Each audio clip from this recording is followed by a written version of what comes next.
Sierra, yes, and that's, yeah. So, hi everyone, I'm Allie. I'm a person that's in long-term recovery. I am a certified recovery specialist. But before any of those, like I was just, a woman trying to learn how to live again and like hopeless, all the same things. I'm sure that some of you can relate to. I was like at my wit's end. Obviously my higher power answered some prayers for me that doing for me what I couldn't do for myself. I was just homeless. My son was with my mom. It kept me going and going and going because I knew he was safe. Because that, in my addict thinking, it was logical. For the long time, my life was just on survival mode. The wake up, survive, repeat, and just kept on going. Then came the wreckage, as it always does. As it always does. It humbles you. It breaks you wide open. It made me question whether I'll ever be able to stand up again. I ended up in jail, and I was trying so hard to fight my way back out. I'm like, okay, I really foxhole prayers. Foxhole prayers at first, for sure.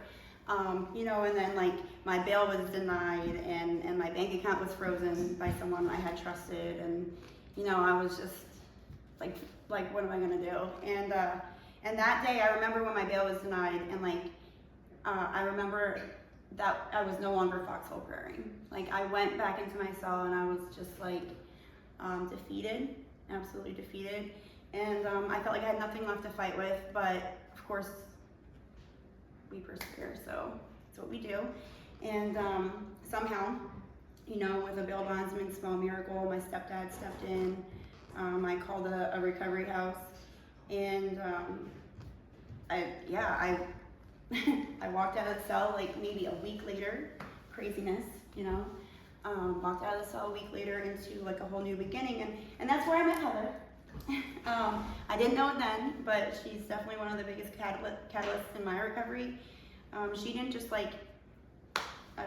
she didn't hand me resources and just kind of throw shit at me. She was like, here's some hope wrapped in accountability, and she just reminded me who I was, even when I didn't want to look in the mirror. I honestly didn't look in the mirror for the first 6 months.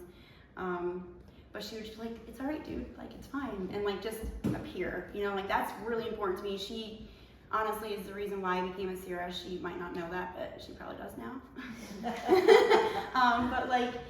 She introduced me to Sync Recovery, and when I first showed up at the Sync event, the very first event, I really didn't know what to expect. I was like, all right, cool, here's recovery in the outdoors, all right, it's all right.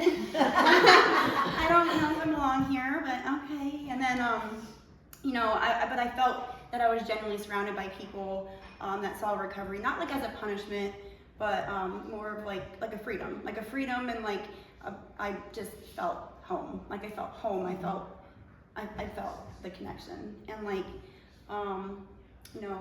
it was the laughter, the hiking, the shared moments in silence. That was really a huge, an impactful Sync event. Because, usually in my area, I did the volunteer training when Heather brought me to the first Sync event, and then did the facilitators training. Now I'm also able to bring that same aha moments and that feeling, feeling of peace, and you don't have to be scared. You don't have to, you're here, you're with us. We got you, you know what I mean? Thank you.